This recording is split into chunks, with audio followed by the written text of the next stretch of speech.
ازيكم؟ النهاردة هنعمل مع بعض حاجة حلوة من الزمن الجميل، بتفكرنا كده بالحلويات الطيبة بدون اي كلاكيع ولا اضافات من كوكب تاني.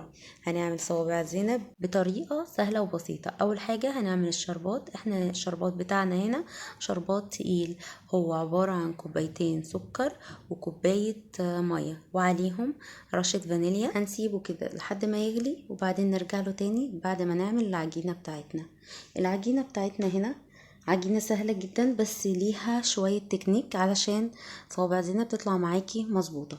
احنا هنحط هنا 2 كوب من الدقيق الابيض وعليهم نص كوب سميد ورشة ملح ورشة فانيليا، وكمان ربع معلقة خميرة. طبعا ما نكترش الخميره يا جماعه، هي ربع معلقه علشان الصوابع زينب ما تتنفخش معانا ويبقى شكلها مش كويس. بعد كده حطيت 3 معالق كبار زيت و2 معلقه سمنه، او يعني معلقه كبيره مليانه. طبعا السمنه بتديله نكهه جميله جدا وخطيره. وبنحط 2 معلقه صغيره سكر، بس هي السكر ما تصورش معايا.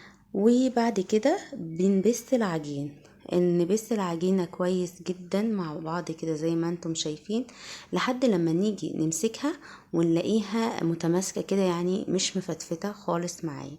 بعد كده هنزل بكمية المية بتاعتي. انا المية عندي هنا نص كوباية مية دافية، هنزل بيها على الدقيق بتاعي زي ما انتم شايفين كده. انا يعني مش بعجن جامد، انا بس هلم العجينة.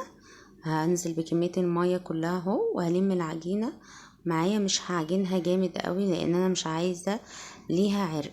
انا هلمها بس، اول ما تلم معايا خلاص هغطيها واسيبها تستريح. احنا مش بنسيب العجينة يا جماعة تخمر خالص خالص، احنا هنسيب العجينة تستريح بس لمدة 10 دقايق في الحر لربع ساعة، مش اكتر من كده. يعني انا مش عايزاها تعلى ولا تخمر معايا خالص.